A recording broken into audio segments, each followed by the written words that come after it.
subscribe the channel and press the bell icon for upcoming videos. Hello friends, welcome to my channel Pharmacology Concepts by Rajesh Chaudhary, and in this video I will discuss about the acidity of the aromatic acids. Means आज की video में हम बात करेंगे aromatic acids के acidity के बारे में। मीन्स ये आपके एल्फेटिक एसिड से स्ट्रॉन्ग एसिड हैं या वीक एसिड्स हैं। ये बात करें फिनॉल के कंपैरिजन पे तो ये आपके फिनॉल से स्ट्रॉन्ग एसिड हैं या वीक एसिड्स हैं, इनके बारे में हम बात करेंगे। And we also talk about the effects of substituents on its acidity. Means ऐसे कौन से सब्सटेंट्स हैं जो कि इनकी एसिडिटी को कम करते हैं और कौन से सब्सटेंट्स हैं जो कि इनकी एसिडिटी को बढ़ाते हैं, उनके बारे में हम बात करेंगे, जो कि बहुत ही इंपॉर्टेंट टॉपिक है। अगर आप फार्मेसी के स्टूडेंट हैं तो ये आपके थर्ड सेमेस्टर के ऑर्गेनिक केमिस्ट्री 2 का यूनिट नंबर 2 का लास्ट पार्ट है एरोमेटिक एसिड्स, उसमें ये आते हैं। And if you want to watch my previous videos regarding the organic chemistry you can check description box below और by using this link. So now let's discuss about the topic.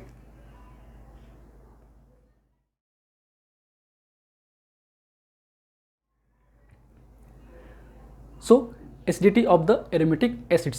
सो पहला question ये है कि क्या आपके benzoic acid या aromatic acids acid nature के होते हैं? तो हाँ, क्योंकि नाम में ही है बेंजोइक एसिड और एरोमेटिक एसिड्स।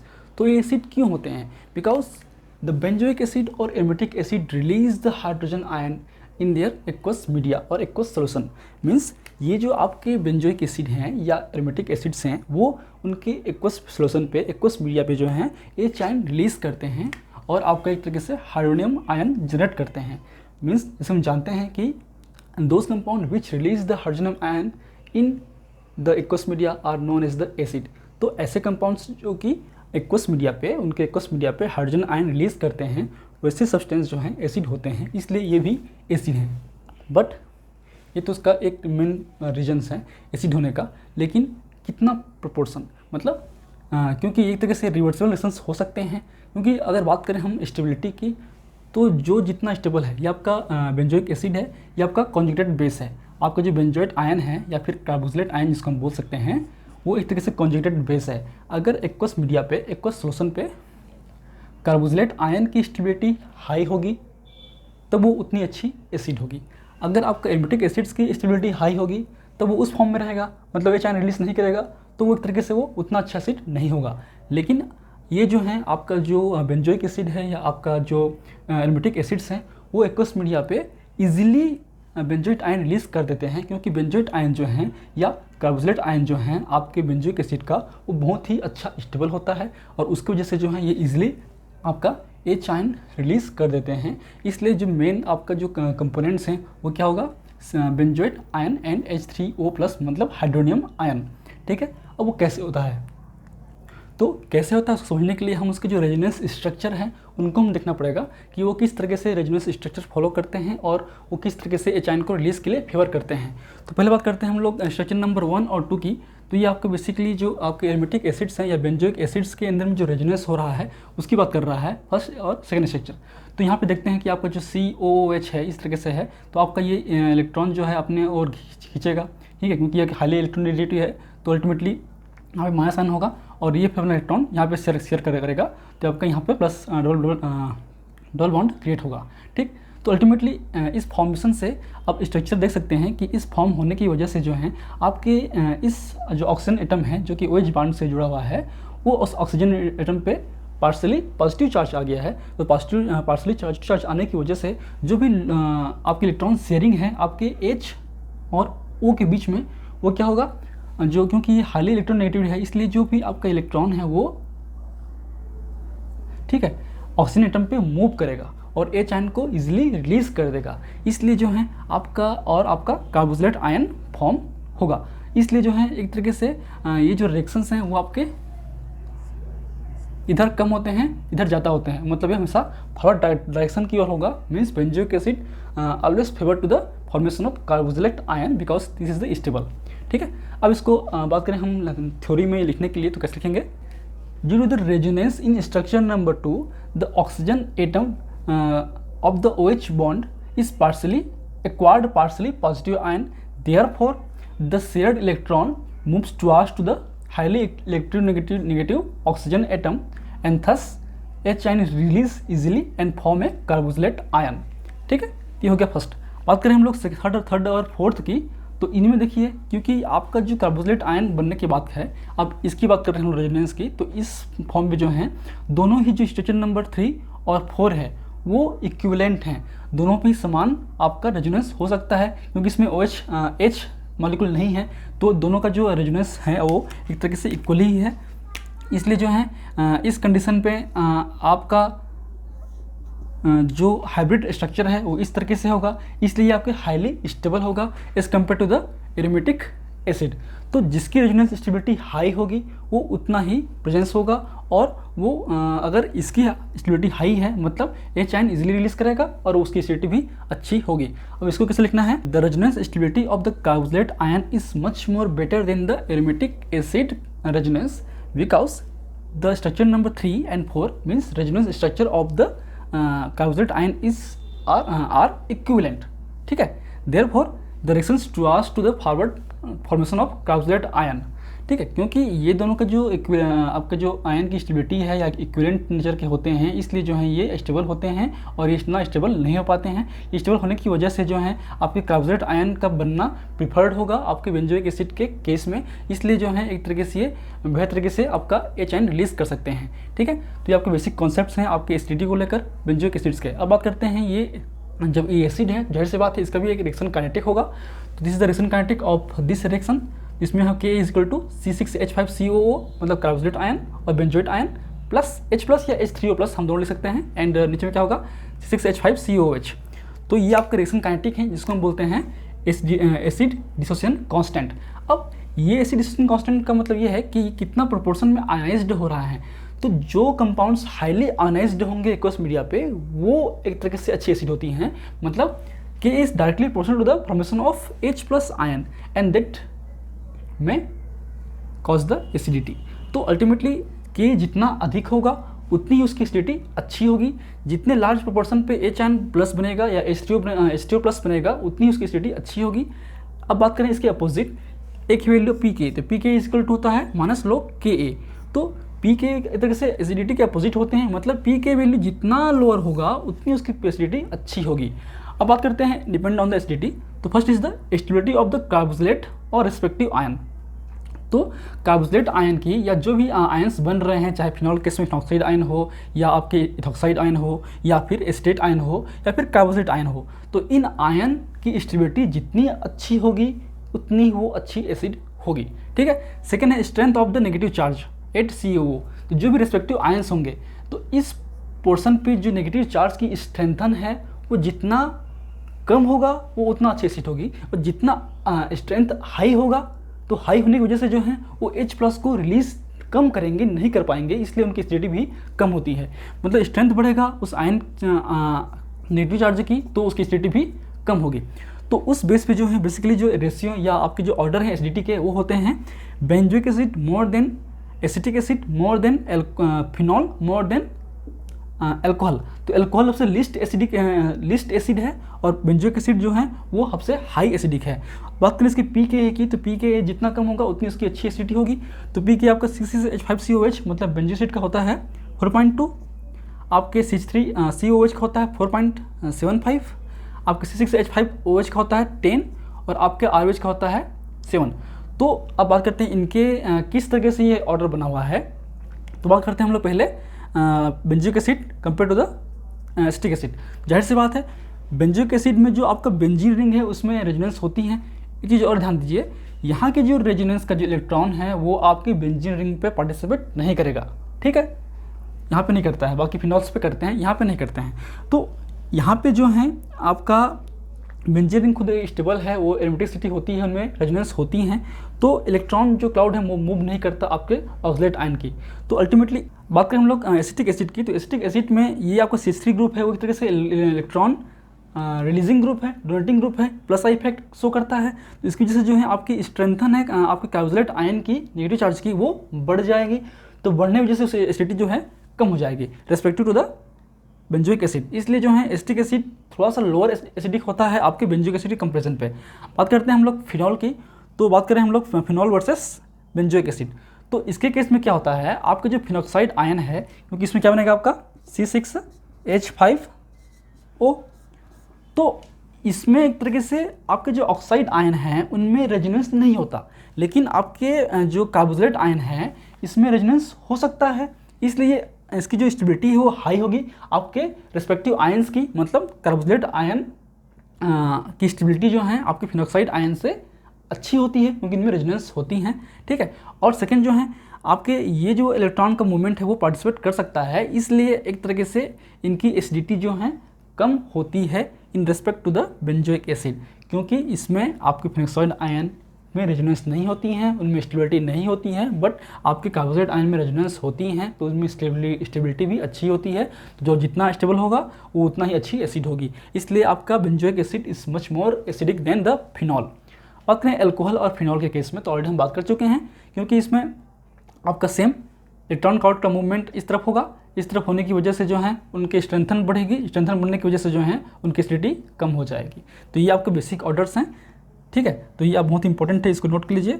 बात करें हम लोग एसिटिक एसिड के केस में, तो जाहिर सी बात है इसमें जो है कोई भी मेसोमेरिक इफेक्ट नहीं होता, इसमें केवल इंडक्टिव इफेक्ट होता है। तो प्लस आई इफेक्ट मतलब जो भी इलेक्ट्रॉन रिलीजिंग ग्रुप हैं तो वो प्रेजेंस होने की वजह से जो है उनकी एसिडिटी कम होती हैं। इसकी बात करें इथाइल एस्टेट की या इथाइल एसिटिक एसिड की, तो उसकी एसिडिटी कम होगी as compare to the acetic acid की, ठीक है। बात करें हम लोग नेगेटिव आई इफेक्ट की या फिर नेगेटिव इंडक्टिव इफेक्ट की, तो उसमें जो आपके इलेक्ट्रोनेगेटिव ग्रुप हैं या इलेक्ट्रॉन विड्रॉइंग ग्रुप हैं, जैसे कि आपका क्लोरो है, फ्लोरो है, तो अल्टीमेटली जो क्लोरो एसिटिक एसिड का जो एसिडिटी है वो आपके हाई होगा आपके एसिटिक एसिड से, जैसे कि ट्राईक्लोरो का और अच्छा होगा आपके डाइक्लोर से, या फिर डाइक्लोर का अच्छा होगा मोनोक्लोर से, और मोनोक्लोर का अच्छा होगा एसिटिक एसिड से। तो ये बेसिक ऑर्डर हैं जो आपने ऑलरेडी पढ़ा होगा आपके एसिडिटी के या फिर एल्फेटिक एसिड के केस में उसके एसिडिटी के बारे में।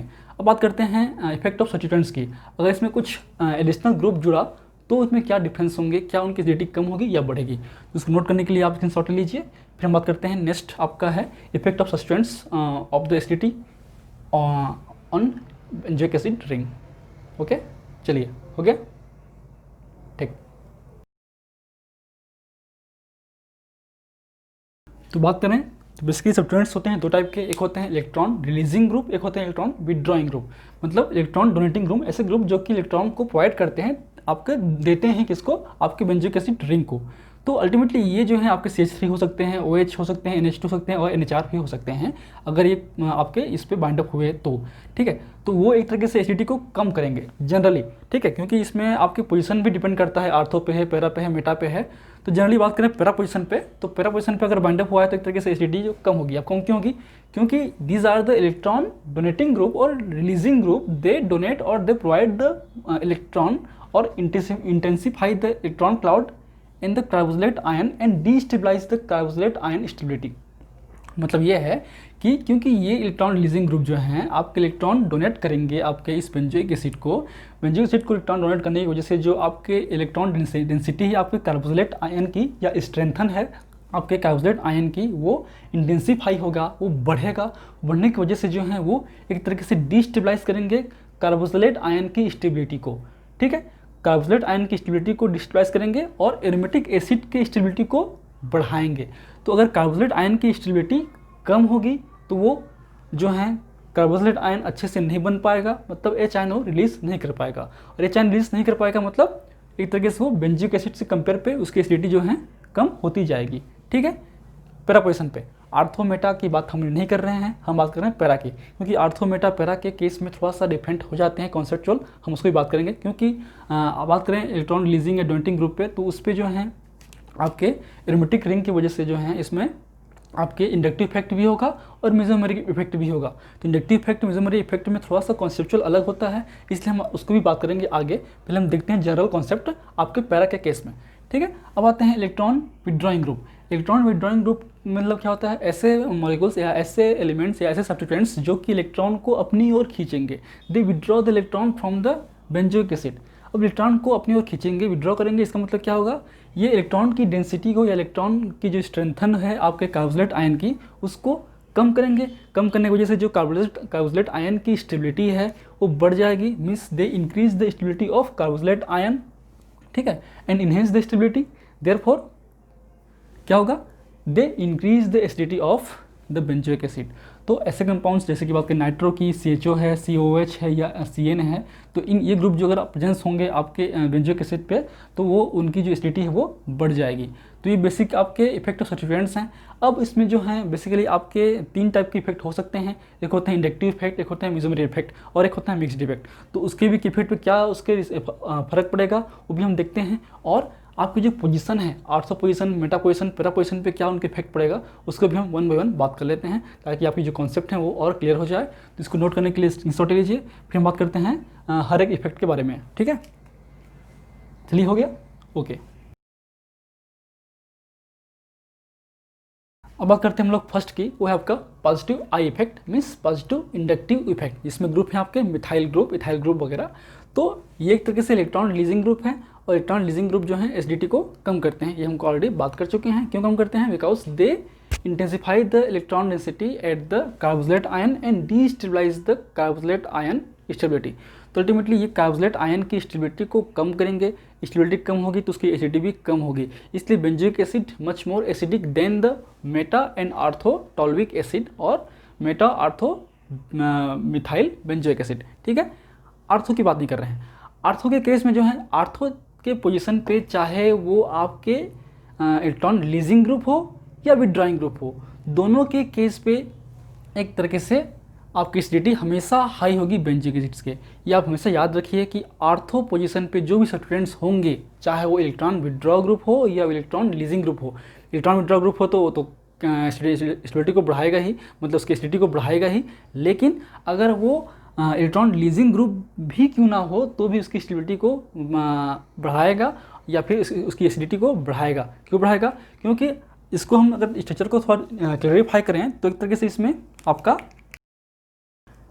ठीक है, तो एक तरीके से इसमें हाइड्रोजन बॉन्डिंग क्रिएट होती है। हाइड्रोजन बॉन्डिंग क्रिएट होने की वजह से एक तो ये जो आपकी एरोमेटिक एसिड्स हैं, मतलब बेंजोइक एसिड की रेजोनेंस स्टेबिलिटी को कम करेगा। ठीक है, तो रेजोनेंस स्टेबिलिटी कम होगी किसकी? बेंजोइक एसिड की, ना कि कार्बोक्सिलेट आयन की।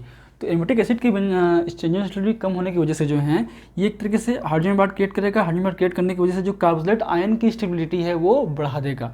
तो कार्बोक्सिलेट आयन की स्टेबिलिटी बढ़ाने की वजह से, क्योंकि ये आपका रिलीज हो जाएगा अपने आप, यहाँ से निकल जाएगा और कार्बोक्सिलेट बनेगा प्रेफरली, इसलिए एक तरीके से जो आर्थो पोजीशन पे जो भी बाइंडअप होंगे, चाहे वो आपके इलेक्ट्रॉन विथड्रॉइंग ग्रुप हो या रिलीजिंग ग्रुप हो, वो आपकी स्टेबिलिटी को इन्हेंस करेगा। रेजोनेंस स्टेबिलिटी आपकी बेंजोइक एसिड को कम करेगा और एक तरीके से एसिडिटी को बढ़ाएगा। हमने ऑलरेडी बात कर चुके हैं, अगर बेंजोइक एसिड की स्टेबिलिटी, रेजोनेंस स्टेबिलिटी कम होगी, ठीक, और आपके कार्बोक्सिलेट आयन की स्टेबिलिटी बढ़ेगी तो उसकी एसिडिटी एक तरीके से बढ़ेगी। ठीक, क्लियर है? तो ये आपके बेसिक पॉइंट्स हैं। तो ये आपका ऑर्डर है, मतलब orthotoluic acid is much more acidic than benzoic acid. इसका कितना होता है? 3.9 आपका ये है पी के वैल्यू। पी के वैल्यू जितना कम हुआ उतनी उसकी एसिडिटी अच्छी होती है, इसलिए इसका 3.9 है, इसका 4.2 है, इसका 4.25 है, इसका 4.4 है। तो ये हो गया आपका प्लस आई इफेक्ट, जो कि बहुत ही इंपॉर्टेंट है। तो इस केस में जो है आपका ये रूल फॉलो होगा। ठीक है, इसको नोट कर लीजिए। फिर बात करते हैं आगे सेकेंड इफेक्ट की। हो गया, चलिए बात है सेकेंड है आपका plus M and minus I effect, means positive mesomeric effect and negative inductive effect. तो इसमें जो है ग्रुप है आपके OH ग्रुप है, NH2 हैं और COH हैं। तो इनके केस में जो है they have electron releasing effect, means plus M effect, and they also have electron withdrawing effect, मतलब मास इफेक्ट। तो इलेक्ट्रॉन को दे भी सकते हैं और ले भी सकते हैं, डिपेंड ऑन द पोजीशन। ठीक है, क्योंकि इसमें जो है आपके बिहेवियर हैं वो मेटा, पैरा और ऑर्थो पे थोड़ा डिफरेंट हो सकता है, इसलिए उनकी जो एसिडिटी का ऑर्डर है वो थोड़ा डिफरेंट होगा। इलेक्ट्रॉन रिलीजिंग ग्रुप तो हैं, ये इलेक्ट्रॉन रिलीजिंग ग्रुप तो हैं, लेकिन एसिडिटी को ये जो हैं आपके एकदम से इन्फ्लुएंस नहीं करेंगे। ये इन्फ्लुएंस करेंगे उनके पोजीशन के बेस पे। पोजीशन पे बेस पे ही ये डिपेंड करेगा कि उसकी एसिडिटी हाई होगी कि लो होगी। जैसे हम ऑलरेडी बात कर चुके हैं, आर्थो पोजीशन पे है मतलब उसकी एसिडिटी हमेशा बेंजोइक एसिड से हाई होगी। ठीक है, पैरा पोजीशन पे है तो इस केस में जो है इलेक्ट्रॉन रिलीजिंग ग्रुप के केस में जो है आपकी जो एसिडिटी है कम होगी, लेकिन मेटा पे इफेक्ट अलग हो सकता है। तो देखते हैं कैसा होता है। तो पहले आपका पोजीशन नंबर पैरा, तो पहला है आपका पोजीशन नंबर पैरा, वो है आपका तो पैरा पोजीशन पे क्या होता है, इसमें जो डोमिनेंट इफेक्ट है वो होता है आपका मेसोमेरी इफेक्ट। तो मेसोमेरी इफेक्ट मतलब प्लस एम इफेक्ट मतलब इलेक्ट्रॉन रिलीजिंग इफेक्ट। तो इलेक्ट्रॉन लीजिंग इफेक्ट होने की वजह से जो है आपके एसिडिटी को कम करेगा। जैसे ऑलरेडी आधी बात कर चुके हैं कैसे कम करता है, क्योंकि ये स्टेबिलिटी को कम कर देगा आपके कार्बोक्सिलिक आयन के, इसलिए जो है एसिडिटी भी कम होगी। अब सेकंड पोजीशन है आपके मेटा। तो सेकंड है आपका मेटा। तो मेटा पे जो है डोमिनेंट इफेक्ट होता है आपका माइनस आई का, मतलब इलेक्ट्रॉन विड्रॉइंग इफेक्ट का। तो विड्रॉइंग इफेक्ट होने की वजह से जो है क्या होगी, उसकी एसिडिटी बढ़ जाएगी। कैसे बढ़ती है पता ही है कि अगर इलेक्ट्रॉन विड्रॉइंग ग्रुप है, जाहिर सी बात है जो इलेक्ट्रॉन डेंसिटी है आपके कार्बोक्सिलिक आयन पे वो कम होगा, कम होने की वजह से जो उसकी स्टेबिलिटी है वो बढ़ जाएगी और उसकी एसिडिटी भी बढ़ जाएगी। तो मेटा पोजीशन पे ये ग्रुप है, मतलब उसकी एसिडिटी हाई होगी कि बेंजोइक एसिड से।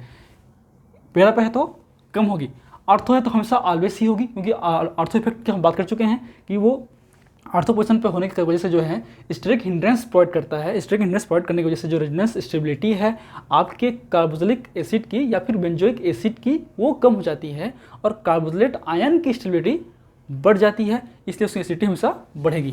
ठीक है, तो अब इसमें हम देख सकते हैं कैसा होगा order, ortho then meta then benzoic acid then para. ठीक है, तो कैसे हम लिख सकते हैं उसको भी। ठीक है, तो हो गया ऑर्डर आपका ortho hydroxy benzoic acid then meta hydroxy benzoic acid then benzoic acid then para hydroxy benzoic acid. इसका होता है पीके होता है 3, 4.08, 4.2, 4.6। तो पीके जितना कम होगा उसकी एसिडिटी हाई होगी, इसलिए ऐसे भी सही है। और बात करें हम लोग ऑर्थो इफेक्ट की, तो जाहिर सी बात है इसमें भी आपका ऑर्थो पोजीशन पे है, इसलिए जो है नियर वाई है, इसलिए स्टेरिक हिंड्रेंस होगा। स्टेरिक हिंड्रेंस होने की वजह से जो है आपके रेजोनेंस स्टेबिलिटी बेंजोइक एसिड की कम होगी, आपके कार्बोक्सिलिक आयन की स्टेबिलिटी जो है बढ़ जाएगी और उसकी एसिडिटी हमेशा हाई होगी as compare to the benzoic acid. इसलिए ये आपके ऑर्डर हैं जो कि बहुत ही ईजी हैं। तो हमने क्या देखा कि पैरा पोजीशन पे अगर इलेक्ट्रॉन लीजिंग ग्रुप हैं, चाहे वो CH3 क्यों ना हो या फिर OH क्यों ना हो, उसकी एसिडिटी हमेशा बेंजोइक एसिड से कम होती है। ठीक है, मेटा पे जो है यहाँ पे डिफरेंट हो गया, क्योंकि यहाँ पे जो प्लस आई इफेक्ट है वो इम्पोर्टेंट है।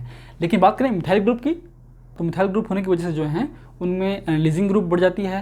लीजिंग ग्रुप बढ़ जाने मतलब जो इसमें क्या है माइनस इफेक्ट है यहाँ पे OH पे प्लस, लेकिन उस पर जो है आपके प्लस आई इफेक्ट होगा। तो प्लस आई इफेक्ट होने की वजह से जो है वो भी एक तरीके से इलेक्ट्रॉन लीजिंग ग्रुप की तरह काम करेंगे और आपका जो एसिडिटी है वो आपके बेंजोइक एसिड से कम होगी। तो ये उसके बेसिक डिफरेंस हैं आपके मेटा पोजीशन पे। आर्थो हमेशा हाई होगा, तो इसको नोट करने के लिए आप स्क्रीनशॉट ले लीजिए। फिर बात करते हैं नेक्स्ट इफेक्ट की, वो है माइनस एम इफेक्ट। ओके,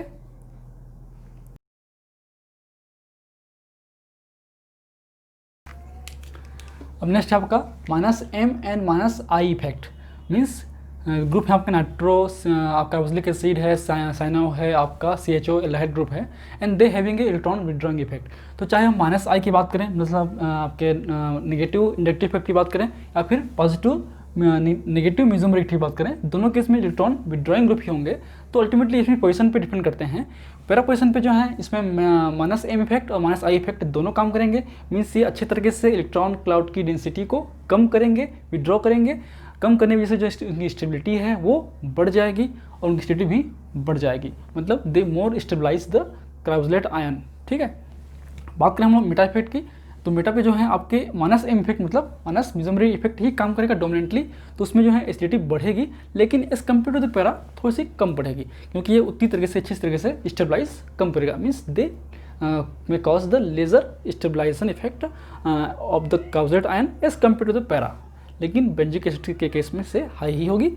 आपका आर्थो इफेक्ट हम ऑलरेडी बात कर चुके हैं, तो आर्थो इफेक्ट के कारण जो आर्थो भी होगा ही प्लस माइनस एम और माइनस आई भी होगा, इसलिए उसकी एसिडिटी भी हाई होगी। तो क्या होगा order, ortho then para then meta then benzoic acid. कैसे होगा हम देख लेते हैं उसको भी।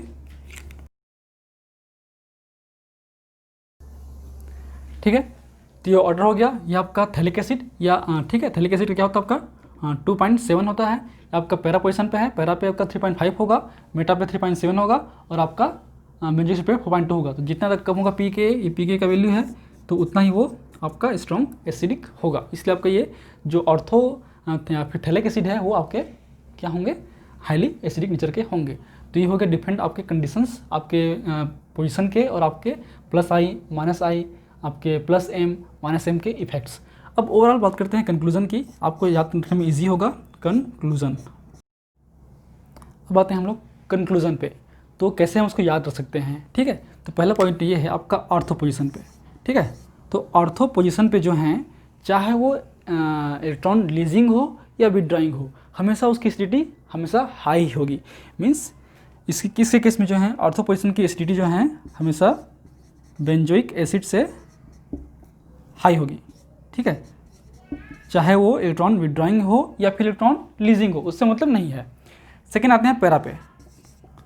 अब आते हैं हम लोग पैरा पोजिशन पे। तो पैरा पोजिशन पे जो है आपके जो विड्रॉइंग ग्रुप की एसिडिटी है वो हाई होगी, द विड्रॉइंग मतलब नाइट्रो, जो ये है नाइट्रोसाइनो आपके सी हैं, आपके एल्डिहाइड हैं, उनकी एसिडिटी जो है बेंजोइक एसिड से हाई होगी, और आपके बेंजोइक एसिड की आपकी जो इलेक्ट्रॉन रिलीजिंग ग्रुप हैं उनकी कम होगी, ठीक है। तो पैरा पोजिशन पे विड्रॉइंग ग्रुप की एसिडिटी हाई होगी बेंजोइक एसिड से, और रिलीजिंग ग्रुप की कम होगी। अब आते हैं पोजिशन नंबर 3, वो है आपका मेटा पोजिशन। अब आते हैं हम लोग मेटा पोजिशन पे। तो मेटा पोजिशन पे जो विड्रॉइंग ग्रुप की एसिडिटी हाई होगी, लीजिंग विड्रॉइंग ग्रुप है मतलब हाई होगी हमेशा, ठीक है, चाहे वो मेटा आर्थो पैरा हो। अब कैसे होगी हम ऑलरेडी बात कर चुके हैं, किस तरीके से आर्थो पे हाई, फिर पैरा पे, फिर मेटा पे, ठीक। लेकिन बात करें लीजिंग ग्रुप की तो उसमें डिफरेंट हो सकते हैं। जैसे कि बात करें हम लोग प्लस आई इफेक्ट की, प्लस आई इफेक्ट मतलब प्लस इंडक्टिव इफेक्ट। तो इंडक्टिव इफेक्ट में जो है इलेक्ट्रॉन क्या है वो रिलीजिंग ग्रुप हैं, तो रिलीजिंग ग्रुप होने की वजह से जिनका एसिडिटी है वो थोड़ा सा कम हो जाएगी मेटा पोजिशन पे। लेकिन बात करें माइनस आई की, जिसमें आपका OH हैं, आपके Cl हैं, तो उस कंडीशन में जो इनकी एसिडिटी है थोड़ी सी हाई हो जाती है आपके बेंजोइक एसिड से। तो ये आपका है कंक्लूसिव पॉइंट, ऑर्थो पे हमेशा हाई होगी, पैरा पे विड्रॉइंग ग्रुप की हाई, रिलीजिंग ग्रुप की कम, मेटा पे विड्रॉइंग ग्रुप की हाई होगी। प्लस आई इफेक्ट मतलब CH3 ग्रुप के केस में इसकी एसिडिटी मेटा पोजिशन पे कम होगी, क्योंकि ये रिलीजिंग कर रहा है तो आपकी स्टेरॉइड्स कम करेगी। लेकिन आपके ये जो रिलीजिंग ग्रुप होने की वजह होता तो है, लेकिन ये मास आई इफेक्ट होता है। तो मास आई इफेक्ट होने की वजह से जो है एक तरीके से इलेक्ट्रॉन विड्रॉइंग ग्रुप की तरह काम करते हैं, तो उसकी जो एसिडिटी है वो आपकी हाई होगी। So these are the concluding point. So these are the basic theories about the acidity of the aromatic acids. I hope you like this video, and if you like this video, please press the like button, share with your friend, and any feedback please comment in the comment section. That motivates me for the upcoming video, and for the note please take a screenshot now. Okay, thank you.